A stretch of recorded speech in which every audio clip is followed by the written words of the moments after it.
Welcome back to my channel, kembali lagi bareng Gali. Kali ini kita bakal ngebahas 5 kesalahan untuk pembelian unit baru. Nah, kita bakal bahas satu-satu dan juga bagi teman-teman opsinya itu tuh banyak hal banget yang teman-teman mesti tahu ketika pembelian unit baru, dan ini jadi bahan pertimbangan teman-teman juga. Nah, bagi teman-teman, ada teman ataupun saudara yang ada keperluan unit baru, silahkan share video ini ke teman-teman biar nambah buat wawasan ataupun referensi cara pandang teman-teman seperti apa untuk pembelian unit barunya. Nah, yang pertama itu tuh budget teman-teman. Nah, untuk budgetnya sendiri, teman-teman mungkin ada case-case khusus ataupun teman-teman itu tuh dari segi budget, teman-teman mau ngeluarin budgetnya lebih murah ataupun lebih mahal. Nah, di sini untuk sistem pembayarannya ada dua opsi sistem pembayaran, yaitu tuh pembayaran cash dan juga kredit. Nah, yang pertama pembayaran cash. Nah, apa aja sih teman-teman yang bisa teman-teman lakukan ketika melakukan pembelian unit listrik ya, unit listrik baru. Nah, teman-teman silakan siapkan booking dulu dan juga tentukan jenis unitnya. Nah, sekarang udah banyak banget unit mobil listrik, SUV, MPV, udah gitu City Card ataupun Premium Card yang teman-teman bisa dapetin. Nah, pertama-tama budgetnya itu tuh siapin dulu, lakukan pembayaran ataupun booking. Dan setelah melakukan booking biasanya validasi dulu teman-teman. Nah, validasi seperti apa? Yaitu tuh melakukan STNK-nya mau atas nama pribadi ataupun atas nama PT, itu tuh silahkan. Nah, bagi teman-teman yang ada keperluan kredit untuk sistem pembayaran keduanya, itu teman-teman wajib melakukan survei ataupun melakukan perhitungan dulu. Nah, start from-nya juga DP-nya itu bervariasi, tergantung data teman-teman juga. Udah gitu tergantung tenor teman-teman yang bisa teman-teman lakukan. Yang pertama-tama teman-teman mesti tahu dulu budget DP-nya. Udah sesuai atau belum dengan budget DP teman-teman. Ada opsi berikutnya, yaitu ketika teman-teman melakukan pembayaran secara kredit, itu teman-teman biar lebih cost-nya lebih turun lagi. Jadi teman-teman bisa melakukan tukar tambah ataupun ngejual unit sama teman-teman diganti dengan mobil listrik yang terbaru. Jadi teman-teman ada opsi seperti itu biar biaya ataupun DP-nya semakin tinggi.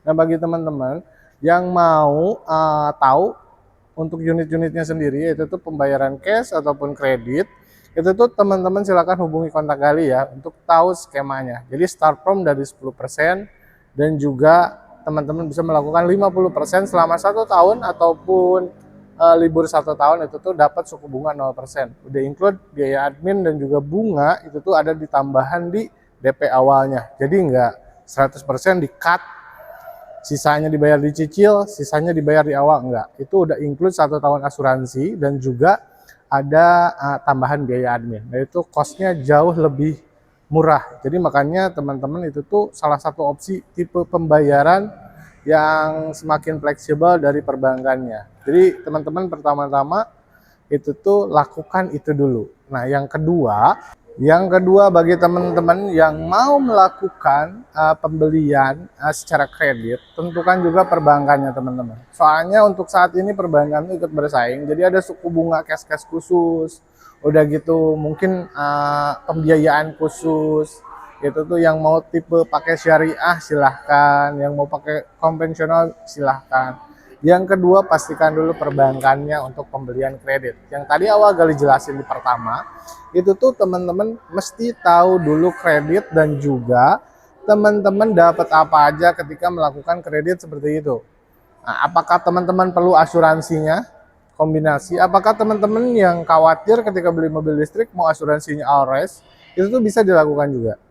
Jadi banyak opsi yang lainnya bagi teman-teman yang suka kredit dengan pembiayaan kredit, apakah rugi ataupun untung tergantung keperluannya. Mungkin banyak orang yang ngomongin pembelian cash lebih menguntungkan ataupun pembelian kredit lebih menguntungkan, tergantung cash tertentu. Mungkin teman-teman bisnis budgetnya itu tuh ataupun biayanya biar dicicil oleh usaha teman-teman gitu kan, yang itu lebih oke juga sih. Sebenarnya nggak ada cash khusus untuk pembelian kredit lebih untung, pembelian cash lebih untung, nggak ada. Tergantung keperluan teman-teman dan juga tergantung keputusan teman-teman budgetnya seperti apa. Yang ketiga, Yang ketiga, biaya perawatan kendaraan. Nah, teman-teman yang wajib teman-teman tanya juga ke marketing ataupun yang lainnya, biaya perawatan kendaraan. Nah, untuk kebanyakan biaya perawatan kendaraan itu teman-teman biasanya ganti oli per 6 bulan. Udah gitu biaya partnya berapa, harganya berapa. Udah gitu biaya apa aja yang bakalan teman-teman keluarin selama 2 sampai 3 tahun ke depan. Biasanya itu tuh biaya atau keluar setelah teman-teman pemakaian 2 sampai tahun-tahun berikutnya. Itu tuh ada tambahan kayak ganti, balancing, segala sesuatunya itu biayanya teman-teman, alangkah baiknya teman-teman tanyain juga ketika udah nentuin unitnya, tentuin perbankannya. Nah, teman-teman tanya juga nih biaya yang bakalan dikeluarin seperti apa. Kesalahannya itu tuh ketika teman-teman ngambil mobil bekas, biasanya teman-teman nggak tahu biayanya berapa, itu kan main ambil aja, itu cost bludak, dan teman-teman ya bisa terjadi masalah di keuangan teman-teman gitu. Tapi di mobil baru biasanya kita bisa ke kontrol, soalnya biasanya masih ada free biaya ataupun tambahan-tambahan biaya gitu kan. Nah, untuk mobil listrik khususnya BYD itu tuh skema servisnya, aku kasih bocoran sedikit, yaitu tuh pertama 3 bulan ataupun 5.000 km selain MC teman-teman itu free. Jadi pengecekan itu free. Nanti teman-teman itu tuh servisnya sendiri di kilometernya tuh 20.000 kilo ataupun 1 tahun.